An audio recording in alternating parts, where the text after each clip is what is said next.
Sai Ram sir. Sai Ram. എല്ലാവർക്കും നമസ്കാരം. കോട്ടയം തിരുനക്കര തൃക്കേക്കാട്ട് ശ്രീരാമ ഹനുമത് ദേവസ്ഥാനത്തിൽ പ്രവർത്തിക്കുന്ന ശ്രീശങ്കര ആർഷ വിദ്യാപീഠം കുട്ടികൾ അവതരിപ്പിക്കുന്ന രാമായണ മാസ ആചരണത്തിന്റെ ഭാഗമായുള്ള രാമായണ പ്രഭാഷണ പരമ്പരയിൽ ഇന്ന് പങ്കെടുക്കുന്ന കുട്ടികൾ അരുന്ധതി എം നായർ, അഭിന, അനന്യ, അനു 3 പേരാണ്. അരുന്ധതി എം നായരും അഭിനയുമാണ് പ്രഭാഷണം അവതരിപ്പിക്കുന്നത്. അനന്യ, അനൂപ് ശ്രീരാമ സന്ധ്യാനാമം ചൊല്ലും. അരുന്ധതി ചെറിയ കുട്ടികൾക്കൊരു മാതൃകയായിട്ട് ഉള്ള ഒരു കലാകാരിയും കൂടിയാണ്, കഥകളി കലാകാരിയാണ്. +2 പഠിക്കുന്നു. പഠിത്തത്തിന്റെ തിരക്കിനിടയിലും കഥകളിയുടെ തിരക്കിനിടയിലും നമ്മുടെ ഈ ക്ലാസ്സുകളിൽ കയറാനും ശ്രീരുദ്രം മുതലായ മന്ത്രങ്ങൾ പഠിക്കാനും രാമായണത്തിന്റെ പ്രഭാഷണത്തിന് വേണ്ടി തയ്യാറാകാനും ഒക്കെ വളരെ ഉത്സാഹത്തോടു കൂടി എപ്പോഴും മുന്നിലുണ്ട്. അത് വളരെ ചെറിയ കുട്ടികൾ കണ്ട് പഠിക്കേണ്ട ഒരു കാര്യമാണ്. വലിയ ക്ലാസ്സുകളിലായാലും അവരുടെ കൂടെയുള്ള ചേച്ചിമാരൊക്കെ ഇങ്ങനെ ഈ ഒരു ഈശ്വരാനുഗ്രഹത്തിന് വേണ്ടി തുടർച്ചയായിട്ട് അവർ പരിശ്രമിച്ചുകൊണ്ടിരിക്കുകയാണ്. അതിന്റെ ഗുണം അവർക്കുള്ള കിട്ടുന്നത് കൊണ്ടാണ് അവർ ഇതിൽ തന്നെ ഉറച്ചു നിൽക്കുന്നത് എന്ന് കുഞ്ഞു കുട്ടികളൊക്കെ ഒന്ന് മനസ്സിലാക്കണം. അഭിനയം അതുപോലെ തന്നെയാണ്. വർഷങ്ങളായിട്ട് സ്ഥിരമായിട്ട് ക്ലാസ്സിൽ കയറുകയും ഇപ്പോൾ സ്വല്പം ദൂരെയാണ്, ഞായറാഴ്ച വരാൻ പറ്റില്ല എങ്കിലും എല്ലാ ക്ലാസ്സുകളും അറ്റൻഡ് ചെയ്യുകയും അവരുടെ മാതാപിതാക്കളും വളരെയധികം ശ്രദ്ധയോടെ ഈ കാര്യങ്ങളിലേക്ക് കുട്ടികളെ വിടുകയൊക്കെ ചെയ്യുന്നുണ്ട്. ആ കുട്ടിയും ചെറിയ കുട്ടികൾക്കൊരു മാതൃകയാണ്. അനന്യ, അനൂപ് കൊച്ചുകുട്ടിയാണ്. പക്ഷേ LKG മുതലേ തന്നെ അവിടെ മഠത്തിൽ വരികയും എല്ലാ മന്ത്രങ്ങളും സ്തോത്രങ്ങളും സ്തുതികളും ഒക്കെ പഠിക്കുകയും ചെയ്തുകൊണ്ട് അവരുടെ അമ്മ ടീച്ചറാണ്. വളരെയധികം ശ്രദ്ധയോടെ കുഞ്ഞിനെ ഈ ആത്മീയ കാര്യങ്ങളിൽ മുന്നോട്ട് വരുവാനായിട്ട് പ്രേരിപ്പിച്ചുകൊണ്ട് ക്ലാസ്സുകളെല്ലാം മുടങ്ങാതെ അറ്റൻഡ് ചെയ്യുന്നുണ്ട്. കഴിഞ്ഞ വർഷവും ചെറിയ പ്രഭാഷണമൊക്കെ നടത്തിയിരുന്നു കുഞ്ഞ്. ഇപ്രാവശ്യം രാമസന്ധ്യാനാമം മുഴുവനായിട്ട് 36 ശ്ലോകവും ചൊല്ലാൻ ആ കുട്ടി ആഗ്രഹിക്കുന്നു. 3 പേരെയും ഏറ്റവും സന്തോഷത്തോടു കൂടി ഈ പരിപാടിയിലേക്ക് സ്വാഗതം ചെയ്യുന്നു. ആദ്യമായി അരുന്ധതിയും അഭിനയും പ്രഭാഷണം അവതരിപ്പിക്കുവാനായിട്ട് വരിക.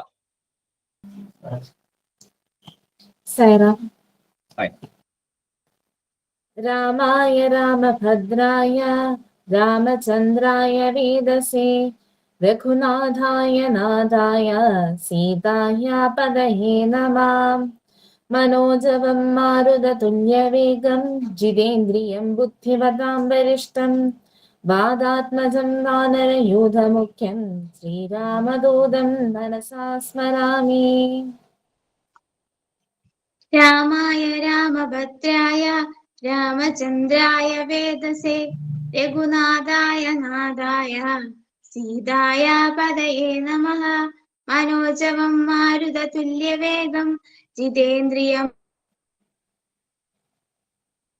വാനരയൂഥമുഖ്യം ശ്രീരാമദൂതം മനസാ സ്മരാമി.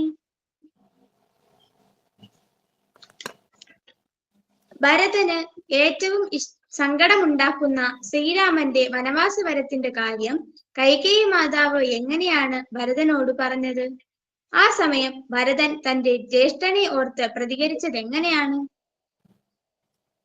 ഭരത, നിന്റെ പിതാവ് അവസാനമായി ഉച്ചരിച്ച വാക്കുകൾ ഞാൻ പറയാം. ഹാ രാമ, സീതേ, ലക്ഷ്മണ. സീതയോടും മഹാബാഹുവായ ലക്ഷ്മണനോടും കൂടി രാമൻ തിരിച്ചു വരുന്നത് കാണാൻ കഴിയുന്നവർ സിദ്ധാർത്ഥരാണ്. ഇത് കേട്ട ഭരതൻ മനം തളർന്ന് വിഷണ്ണവദനായി അമ്മയോട് ചോദിച്ചു. കൗസല്യാനന്ദന വർദ്ധനനായ കർമാത്മാവായ സീതയോടും സഹോദരനായ ലക്ഷ്മണനോടും ചേർന്നിരിക്കുന്നവനായ അദ്ദേഹം ഇപ്പോൾ എവിടെയാണ്? അപ്പോൾ ആ അമ്മ ഒരു നല്ല കാര്യം പറയുന്നത് പോലെ പറഞ്ഞു. മകനെ, ആ രാജപുത്രൻ മരവുരിയെടുത്ത് വൈദേഹിയോടും ലക്ഷ്മണനോടും കൂടി ദണ്ഡക മഹാവനത്തിലേക്ക് പോയി. ഭരതൻ ചോദിച്ചു, അതിന് രാമൻ എന്ത് അപരാധമാണ് ചെയ്തത്? പറയൂ.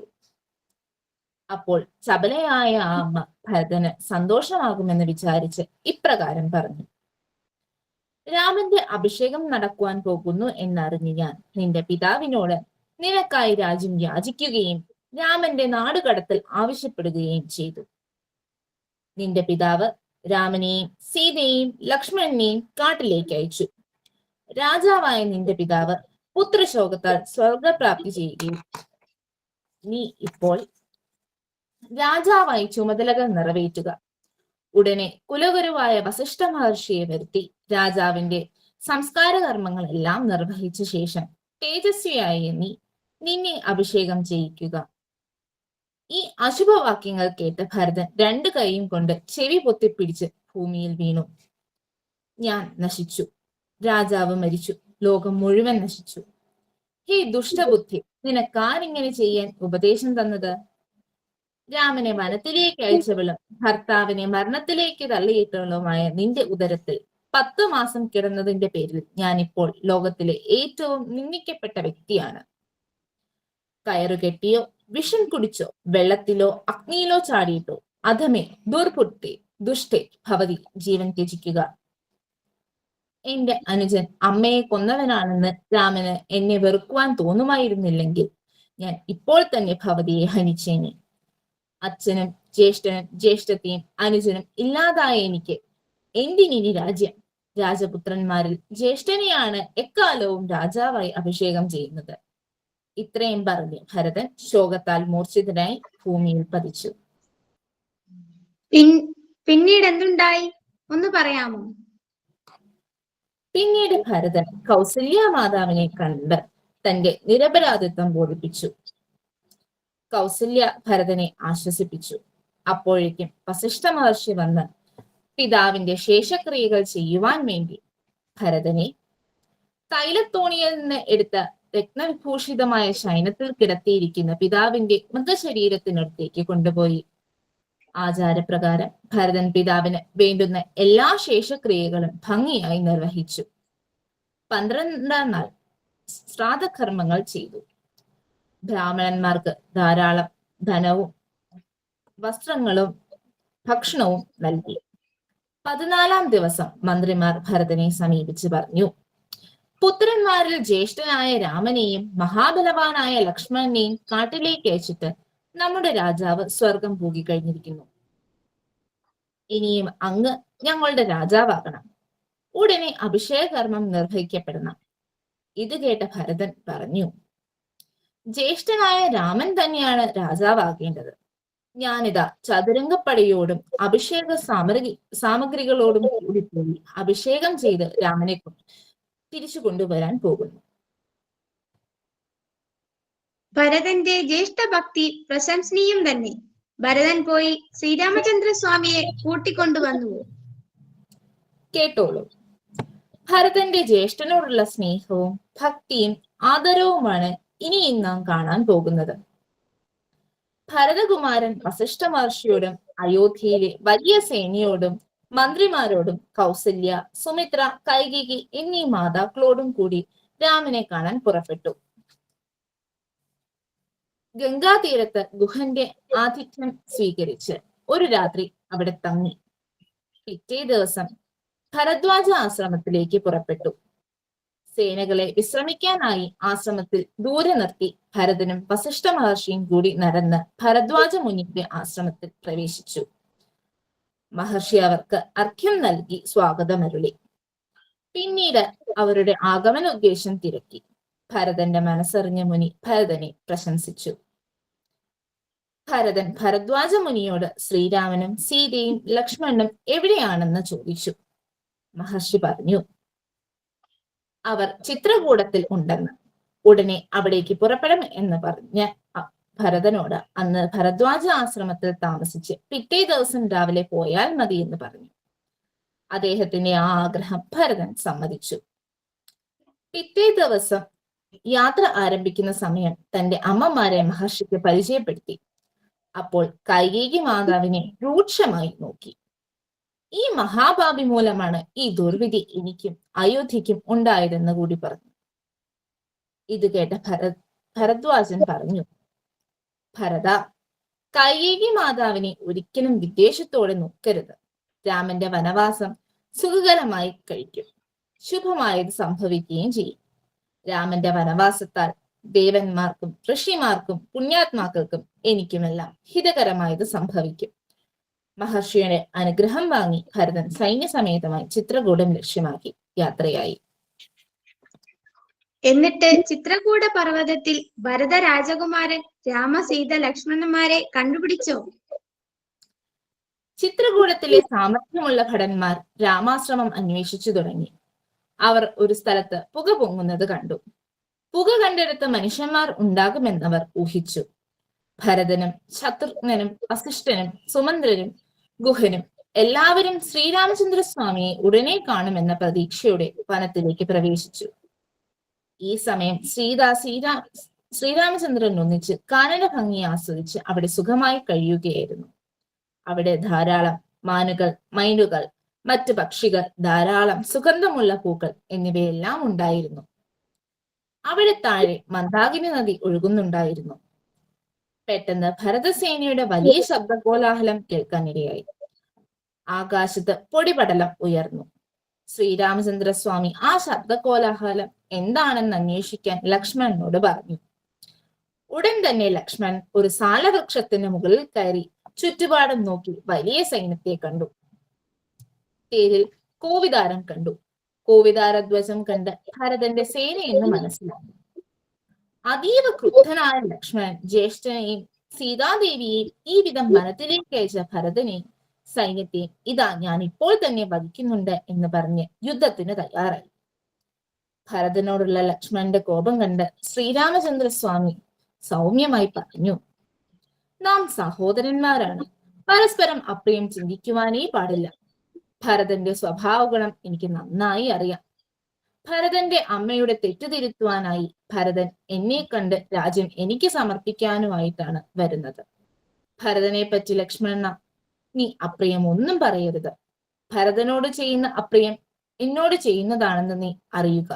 ശാന്തനായി ഭവിക്കുക. നന്ദി. നന്നായി കേട്ടോ, രണ്ടുപേരും നന്നായിട്ട് അവതരിപ്പിച്ചു. വളരെ സന്തോഷം. ഇനി നമുക്ക് അനന്യ അനൂപിന്റെ സന്ധ്യാനാമം കേൾക്കാം. അനന്യ കുട്ടി. രാമായ രാമഭദ്രായ രാമചന്ദ്രായ വേദസേ രഘുനാഥായ നാഥായ സീതായ പദയേ നമഃ. മനോജവം മാരുതതുല്യവേഗം ജിതേന്ദ്രിയം ബുദ്ധിമതാം വരിഷ്ഠം വാദാത്മജം വാനരയൂഥമുഖ്യം ശ്രീരാമദൂതം മനസാ സ്മരാമി. രാമ രാമ രാമ രാമ രാമ രാമ രാമ രാമ രാമ രാമ രാമ രാമ രാമ പാഹി മാം. രാഘവ മനോഹര മുകുന്ദ രാമ പാഹി മാം. രാവണാന്തക മുകുന്ദ രാമ രാമ പാഹി മാം. ഭക്തിമുക്തിദായക പുരന്ദരാദിസേവിത ഭാഗ്യവാരിദേ ജയ മുകുന്ദ രാമ പാഹി മാം. ദീനതകൾ നീക്കി നീ അനുഗ്രഹിക്ക സാദരം മാനവാശികാമണി മുകുന്ദ രാമ പാഹി മാം. നിഞ്ചരീതമോതുവാൻ നിലവിലോർമ്മ തോന്നണം പഞ്ചസായ കോപമാ മുകുന്ദ രാമ പാഹി മാം. ശങ്കര സദാശിവ നമ ശിവായ മംഗള ചന്ദ്രശേഖര ഭഗവൽ ഭക്തി കൊണ്ടു ഞാനിതാ രാമമന്ത്രമോദിടും നിദാമയങ്ങൾ നീങ്ങുവാൻ രാമരാഘവ മുകുന്ദ രാമ രാമ പാഹി മാം. ശിഷ്യയോടു മത്സ്യമായവതരിച്ച മാധവ വക്ഷസാംഗീതം ഭവിച്ച രാമ രാമ പാഹി മാം. ധർമ്മമോടു മന്ദര മുയർത്തുവാനയങ്ങുടൻ കൂർമ്മമായ അവതരിച്ച രാമ രാമ പാഹി മാം. പാരിടം പിളർന്നു ചെന്നു തേറ്റമേലി ഭൂമിയെ പന്നിയായി വീണ്ടു കൊണ്ട രാമ രാമ പാഹി മാം. നാരസിംഹരൂപമായി അവതരിച്ചു നീ പുരാ നീതിയായി ഹിരണ്യനെ ഹനിച്ച രാമ പാഹി മാം. ജഗത്രയങ്ങൾ മൂന്നടിയായങ്ങളെന്നു വാങ്ങുവാൻ ജാതനായ വാമന മുകുന്ദ രാമ പാഹി മാം. ഭംഗിയോടു ഭൂമി തന്നെ ബ്രാഹ്മണർക്കു നൽകുവാൻ ഭാർഗവനായി വന്നുദിച്ച രാമ രാമ പാഹി മാം. ഭൂമി ഭാരമാച്ചു തീർത്തു രക്ഷ ചെയ്വതിന്നഹോ ബ്രഹ്മദേവനാൽ വരിച്ച രാമ രാമ പാഹി മാം. ആകയാൽ അയോധ്യമന്നനാം ദശരഥനുടെ ആത്മപുത്രനായി ജനിച്ച രാമ രാമ പാഹി മാം. ദുഷ്ടരാം നിശാചര വധം കഴിച്ചു യാഗവും പുഷ്ടമായി മുടിച്ചു നീ മുകുന്ദ രാമ പാഹി മാം. ഗൗതമന്റെ ശാപമേറ്റു കല്ലതായി കിടന്നൊരു കഞ്ചനേർമിഴിക്കു മോശമീണ്ട രാമ പാഹി മാം. വിദേഹരാജ്യമുൾപ്പുകിന്ദു വിശ്വനായകനുടെ വിൽമുറിച്ചു സീതയെ വരിച്ച രാമ പാഹി മാം. അച്ഛനോടും അമ്മയോടും ആശീർവാദവും വഹിച്ചു തുച്ഛമായ വൽക്കലം ധരിച്ച രാമ പാഹി മാം. ഭരതഭാഷിതം ശ്രവിച്ചു പൈതൃകർമ്മതർപ്പണങ്ങൾ ഭക്തിയാൽ കഴിച്ചവിടെ രാമ രാമ പാഹി മാം. പാതുകം ഭരതനങ്ങു പൂജ ചെയ്തു കൊള്ളുവാൻ പ്രീതിയായി കൊടുത്തയച്ച രാമ രാമ പാഹി മാം. ഭക്തനാം ജടായുവിന്നു മോക്ഷവും കൊടുത്തു പിന്നെ ശക്തനാം കബണ്ഡനെ വധിച്ച രാമ പാഹി മാം. ശബരിയാശ്രമേ ഗമിച്ചു സർവകാര്യവും ഗ്രഹിച്ചു ശബരിയും ഗതിയടഞ്ഞു രാമ രാമ പാഹി മാം. സീതയോടു ചൊൽവതിന്നു ശില്പമായ വാക്യവും ചന്തമോടു ചൊല്ലി വിട്ട രാമ രാമ പാഹി മാം. ഇന്ദ്രജിത്തിനോടെതിർത്തു ബ്രഹ്മപക്ഷമേറ്റതും ഇംഗിതത്തൊടങ്ങറിഞ്ഞ രാമ രാമ പാഹി മാം. ലങ്ക ചുട്ടു ഭസ്മമാക്കി വന്ന മാരുതിക്കുടൻ സങ്കടങ്ങളാശു തീർത്ത രാമ രാമ പാഹി മാം. പഞ്ചിറ തൊടുത്തു പിന്നെ വാചമോദമോടുടൻ വാരിധി കടന്നു ചെന്ന രാമ രാമ പാഹി മാം. രാക്ഷസ കമ്പമാർന്ന രാവണന്റെ തമ്പിയായി വിലസിടുന്ന കുംഭകർണനെ ഹനിച്ച രാമ രാമ പാഹി മാം. ഇന്ദ്രജിത്തിനെ വധിച്ച സുന്ദര കുമാരനായ ലക്ഷ്മണാഗ്രജാ വിഭോ മുകുന്ദ രാമ പാഹി മാം. ദുഷ്ടനാം ദശാനനന്റെ കണ്ഠവും മുറിച്ചു പിന്നെ ശിഷ്ടരക്ഷ ചെയ്തു കൊണ്ട രാമ രാമ പാഹി മാം. രാക്ഷസ കുലം മുടിച്ചു രക്ഷയും വസുന്ധരയ്ക്കു തൽക്ഷണേ വരുത്തി വച്ച രാമ രാമ പാഹി മാം. വന്യമണ്ഡലയിലിരുന്ന സീതയെ വഹിച്ചു കൊണ്ടുവന്ന അയോധ്യപുക്കിരുന്ന രാമ രാമ പാഹി മാം. രത്നമകുടവും ധരിച്ചു ദേവിയോടു കൂടവേ രത്നമഞ്ചമങ്ങതിൽ വസിച്ച രാമ പാഹി മാം. രാജ്യവാസിയായവർ പൂജ്യനായിരുന്നു തത്ര രാജ്യപാലനം വഹിച്ച രാമ രാമ പാഹി മാം. ഭക്തിയോടു സന്ധ്യനാമ കീർത്തനം കഥിച്ചു ഞാൻ മുക്തി വന്നിടാൻ മുകുന്ദ രാമ രാമ പാഹി മാം. രാമ രാമ രാമ രാമ രാമ രാമ പാഹി മാം. രാമപാദം ചേരണേ മുകുന്ദ രാമ പാഹി മാം. കുട്ടി നന്നായിരുന്നു കേട്ടോ. നല്ല ഭക്തി. എല്ലാവർക്കും രാമ രാമ രാമ എന്ന് പറയാൻ തോന്നും കേട്ട് കഴിഞ്ഞ. വളരെ നന്നായിരുന്നു കേട്ടോ. സൂപ്പർ. ചേട്ടാ സാറാം, സായിരാം.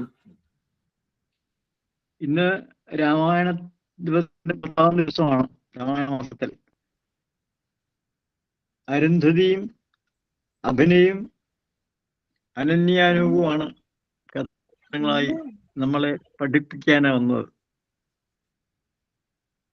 ഗംഭീരമായ ചോദ്യങ്ങളാണ് അഭിന ചോദിച്ചത്.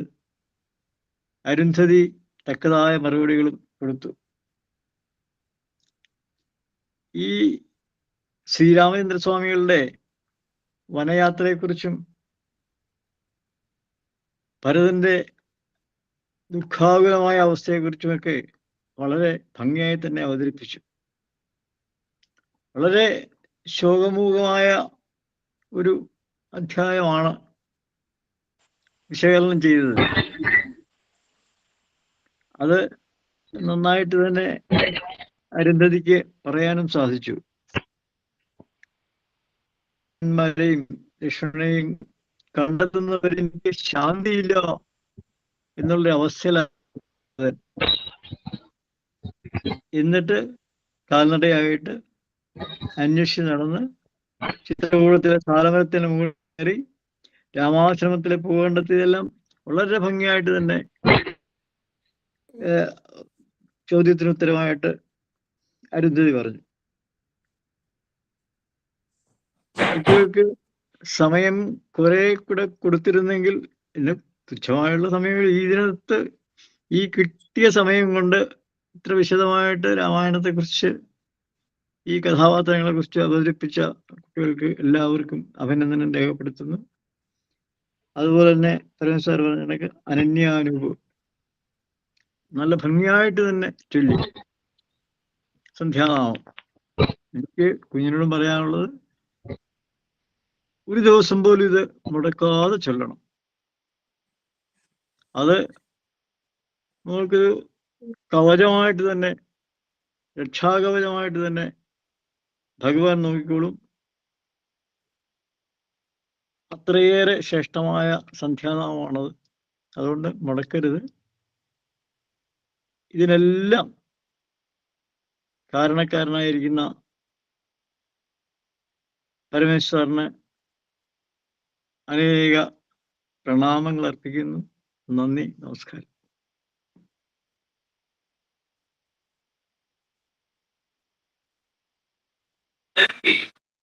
നമസ്കാരം സർ. അഭിന, അരുന്ധതി രണ്ടുപേരും നന്നായിട്ട്. അരുന്ധതി നല്ലൊരു കലാകാരിയാണെന്ന് കൂടി അറിഞ്ഞപ്പോ അത് എന്താ പറയണ്ടേ, സോനേമി സുഹാഗ എന്ന് പറയും ഹിന്ദിയിൽ. അതുപോലത്തെ ഒരു ഫീലിംഗ് ആണ് എനിക്ക് ഉണ്ടായത്. എന്തായാലും കലയെ പ്രോത്സാഹിപ്പിക്കാൻ ശരിക്കും നമ്മുടെ കൂടെ ഒരു ഇതുപോലെ ഒരു ദൈവികത ഉള്ളത് എപ്പോഴും കലയെ ഒന്നുകൂടി ശ്രേഷ്ഠമാക്കും. നല്ല മിടുക്കിയായിട്ട് ഇനിയും ഇനിയും വളരുക കേട്ടോ.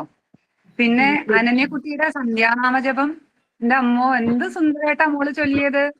നന്നായിരുന്നു മോളെ കേട്ടോ, നന്നായിരുന്നു. 3 കുട്ടികളുടെ. ദൈവം അനുഗ്രഹിക്കട്ടെ. Thank you. ഹലോ ഹലോ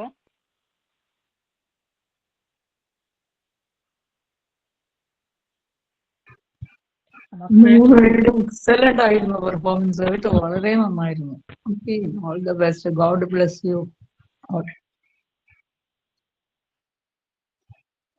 ഇവിടെ സാറ് പറയുന്ന പോലെ സഹനാവൂതും ഓർമ്മ വരുന്നത്. സാറും കുട്ടികളും രണ്ടുപേരും ഒന്നിച്ചും ഇങ്ങനെ ചേർന്ന് പോകുന്നുണ്ട്. രണ്ടും സാറിന്റെ സഹനാവൂതും സഹനപൂനത്തും ഓർമ്മ വരുന്നത്. അതുകൊണ്ടാണ് പറഞ്ഞത്. സോറി.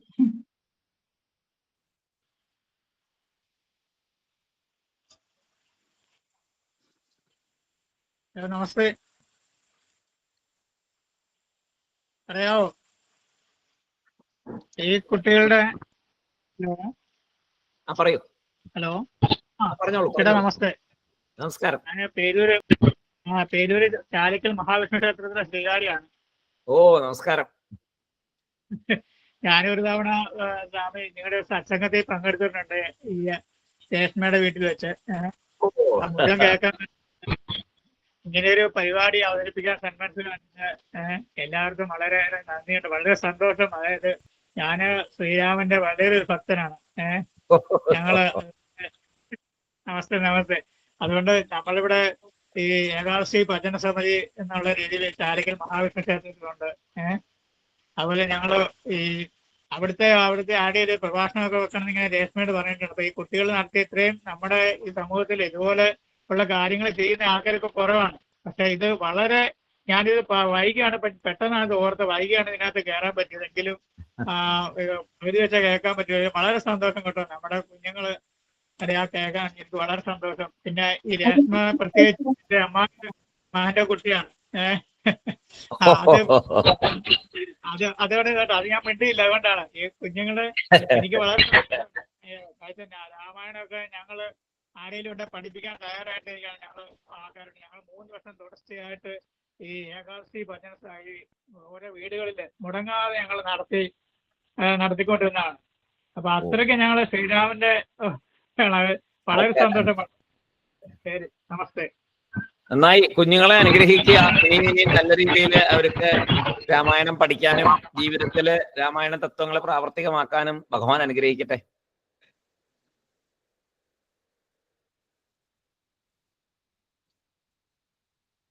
നാളത്തെ പ്രോഗ്രാം, നാളെ പ്രഭാഷണം അവതരിപ്പിക്കുന്നത് ശ്രേണിക, ചോദ്യങ്ങൾ ചോദിക്കുന്നത് കൃഷ്ണ ആർ അയ്യർ, സന്ധ്യാനാമം ചൊല്ലുന്നത് ഗായത്രി ജി നായർ. എല്ലാവരും വളരെ നേരത്തെ തന്നെ സന്നിഹിതരാകുക, കുട്ടികളെ അനുഗ്രഹിക്കുക, പ്രോത്സാഹിപ്പിക്കുക, കൂടുതൽ ആൾക്കാരിലേക്ക് ഈ പ്രോഗ്രാമിനെ കുറിച്ച് അറിവ് കൊടുക്കുക. കയറാവുന്ന ആൾക്കാരെ അല്ല, പലരും അറിയാത്ത പലരും ഉണ്ട്. ഇങ്ങനെ കുട്ടികളെ കൊണ്ട് ഇതൊക്കെ ചെയ്യിക്കാം എന്നറിയാത്തവർ പലരുണ്ട്. നമ്മുടെ കുഞ്ഞുങ്ങൾ, എല്ലാ കുഞ്ഞുങ്ങളും നല്ല കുട്ടികളാണ്. അവർക്ക് നമ്മളെക്കാട്ടിൽ ഒരുപാട് ഇപ്പോ അവരുടെ ബുദ്ധിശക്തിയും ഓർമ്മശക്തിയും അവരുടെ ഇത് ഗ്രഹിക്കാനുള്ള ശക്തിയൊക്കെ വളരെ കൂടുതലാണ് പണ്ടത്തെക്കാട്ടിലും. അതിനാൽ വളരെ എളുപ്പമാണ് ഇപ്പോൾ കുട്ടികൾക്ക് പറഞ്ഞു കൊടുക്കാനും മനസ്സിലാക്കാനും. ഒട്ടും ബുദ്ധിമുട്ടില്ല. വളരെ പെട്ടെന്ന് അവരിതൊക്കെ മനസ്സിലാക്കും, ഹൃദിസ്ഥമാക്കും, തിരിച്ചവതരിപ്പിക്കും. ഇതിപ്പോൾ ഞാൻ അനുഭവിച്ചുകൊണ്ടിരിക്കുന്നു. വളരെ വളരെ പെട്ടെന്ന് അവരിതിനകത്തേക്ക് ആകൃഷ്ടരാകുന്നുണ്ട്. അപ്പോൾ കഥകൾ പറഞ്ഞു കൊടുക്കുക, കുട്ടികൾക്ക് വേണ്ടിയുള്ള ഇങ്ങനെയുള്ള കാര്യങ്ങളൊക്കെ ചെയ്യാം. സാറിനും അതൊക്കെ സാധിക്കുമല്ലോ. അവിടെ അമ്പലവും കേന്ദ്രീകരിച്ചുകൊണ്ട് ആരെങ്കിലും മതി, ഇന്ന ആളെന്നൊന്നുമില്ല, ആരെങ്കിലും കഥ പറഞ്ഞു കൊടുക്കാൻ താല്പര്യമുള്ളവരെ കൊണ്ട് കഥ പറഞ്ഞു കൊടുപ്പിക്കുക. പിന്നെ ഇഷ്ടംപോലെ ചെറിയ ചെറിയ സ്തുതികളും സ്തോത്രങ്ങളും ഉണ്ട്. നമ്മുടെ ഹിന്ദു കുട്ടികൾക്ക് ഒരു അമ്പലത്തിൽ പോയി കഴിഞ്ഞാൽ പ്രാർത്ഥിക്കാൻ അറിയില്ല. ഇപ്പോഴത്തെ ഏറ്റവും വലിയ പ്രശ്നമാണ്. അച്ഛനമ്മയുടെയും കൈ പിടിച്ചുകൊണ്ട് നടക്കും, അവിടെ തിരുമേനിയെ നോക്കി നിൽക്കും, അങ്ങോട്ട് നോക്കും ഇങ്ങോട്ട് നോക്കും, തിരിച്ചിങ്ങ് പോരും. പ്രസാദം വല്ലതും കിട്ടിയാൽ കഴിക്കും, അല്ലാതെ വേറെ ഒന്നും കുട്ടികൾക്ക് അറിയില്ല. ആ ഒരു അവസ്ഥ മാറണം. നമുക്ക് അറിയാലേ നമ്മുടെ ഈ ഇപ്പോഴുള്ള ക്ഷേത്രങ്ങളും അങ്ങനെയുള്ള ആരാധനാ സമ്പ്രദായങ്ങളുള്ള സ്ഥലങ്ങളെല്ലാം നല്ല രീതിയിൽ നിലനിൽക്കുള്ളൂ. ഒരു ഇപ്പോ നോക്കിക്കഴിഞ്ഞാൽ ഒരു 50 വയസ്സിന് മേലെയുള്ളവരാണ് ഇവിടെ മുഴുവൻ കാര്യങ്ങൾ നടത്തിക്കൊണ്ടു പോകുന്നത്. അതിന് താഴെ ഒരു ഗ്രൂപ്പിനെ ഇപ്പൊ കിട്ടുന്നില്ല. അത് വലിയൊരു ബുദ്ധിമുട്ടുണ്ട്. ചില സ്ഥലങ്ങളിലുണ്ട്, പക്ഷെ ഭൂരിഭാഗം സ്ഥലങ്ങളിലും ചെറുപ്പക്കാർ പ്രവർത്തിക്കാനായിട്ടില്ല. കാരണം അവർക്കിതിൻ്റെ മഹാത്മ്യത്തെ കുറിച്ചുള്ള അറിവില്ലായ്മയാണ്. അത് മാറ്റണമെങ്കിൽ ഈ കതിരിലെ വളം വെച്ചിട്ട് കാര്യമില്ല. അപ്പൊ തീരെ കുഞ്ഞായിരിക്കുമ്പോ തൊട്ടേ ഒരു ക്ഷേത്രത്തിന്റെ ആവശ്യകതയും അവിടെ നമ്മുടെ ഈ പുരാണങ്ങളൊക്കെ പഠിപ്പിക്കുന്നതിന്റെ ആവശ്യകതയും അതിൽ നിന്ന് കിട്ടുന്ന ഒരു ഊർജവും അവർക്ക് കിട്ടുന്ന ഒരു സമാധാനവും ഒരു ആത്മധൈര്യവും ഇതെല്ലാം കുഞ്ഞുങ്ങളിലേക്ക് എത്തിക്കാൻ ഇങ്ങനത്തെ പ്രോഗ്രാം വളരെ അധികം അത്യാവശ്യമാണ്. അപ്പോൾ മഠത്തില് ഇതിനുള്ള എല്ലാ സംവിധാനങ്ങളും ഉണ്ട്. മധുച്ചേട്ടൻ അതിന് മുമ്പിൽ നിന്നുകൊണ്ട് കുഞ്ഞുങ്ങൾക്ക് വേണ്ടി മാത്രമായിട്ട് ജീവിതം മുന്നോട്ട് വെച്ചിരിക്കുന്ന ഒരാളാണ് മധുച്ചേട്ടൻ, ഒരു സംശയമില്ല. അതേപോലെ സോമൻ ചേട്ടൻ, വിശ്വനാഥ് നമ്പൂരി സാറ്, നല്ലൊരു ടീം അവിടെ ഉണ്ട്. ഇതുപോലെ എല്ലാ സ്ഥലത്തും സാധിക്കും, എങ്ങും സാധിക്കാത്തതല്ല. അപ്പൊ അമ്പലങ്ങളെ കേന്ദ്രീകരിച്ചുകൊണ്ട് ഇത് ചെയ്യണം. നമ്മളിപ്പോ അമ്പലത്തിലെ ആൾക്കാർ വരും, വഴിപാട് നടത്തും, പിന്നെയും വഴിപാട് നടത്താനായിട്ട് അവരോട് പിന്നെയും വരാൻ പറയും. അതല്ല വേണ്ടത്. അവരെ കൊണ്ട് സ്വയം നാമം ചൊല്ലിക്കുവാനുള്ള ഒരു സംവിധാനം ഉണ്ടാകണം. അത് വരുന്നവർക്ക്, നമ്മൾ വരുന്ന ആൾക്കാരോട് പറയുമ്പോൾ, ഇപ്പോൾ അമ്പലത്തുമായിട്ട് ബന്ധപ്പെട്ട് പ്രവർത്തിക്കുന്നവർക്ക് ചെയ്യാവുന്ന ഒരു കാര്യം, അമ്പലത്തിൽ വരൂ, തൊഴൂ, നിങ്ങൾ വീട്ടിൽ ഒരാഴ്ച നാമം ജപിച്ചിട്ട് വീണ്ടും വരൂ, അപ്പൊ നിങ്ങൾക്ക് അതിന്റെ വ്യത്യാസം അറിയാം എന്ന് പറഞ്ഞു കൊടുക്കണം. അങ്ങനെ പറഞ്ഞു കൊടുക്കുമ്പോൾ തീർച്ചയായിട്ടും ഈ അമ്പലത്തിൽ വന്നതിന്റെ ഫലം മുഴുവനായിട്ട് കിട്ടാൻ നിങ്ങൾ വീട്ടിലും കൂടെ നാമം ജപിച്ചാലേ ആകുള്ളൂ എന്ന് പറഞ്ഞ് മനസ്സിലാക്കണം. ഇത് വളരെ അത്യാവശ്യമായിട്ട് നമ്മൾ ചെയ്യേണ്ട ഒരു കാര്യമാണ്. അതിന് എല്ലാവരും, ഇത് കേൾക്കുന്ന എല്ലാവരും അങ്ങനെ തന്നെ കുഞ്ഞുങ്ങളെ മുന്നിലേക്ക് കൊണ്ടുവരിക. അതിന് ഭഗവാൻ അനുഗ്രഹിക്കട്ടെ. ശ്രീരാമേന്ദ്ര സ്വാമി, ഹനുമാൻ സ്വാമിക്കും ഏറ്റവും ഇഷ്ടപ്പെട്ട രീതിയിൽ ഈ മാസത്തെ ഈ കാര്യങ്ങളെല്ലാം മുന്നോട്ട് പോകുവാൻ എല്ലാവരും സഹകരിക്കുക, കുഞ്ഞുങ്ങളെ അനുഗ്രഹിക്കുക. നമുക്ക് നാളെ വീണ്ടും കാണാം. സായിരാം സർ. സായിരാം. സായിരാം സർ. സായിരാം. സായിരാം. സായിരാം. സായിരാം. സായിരാം.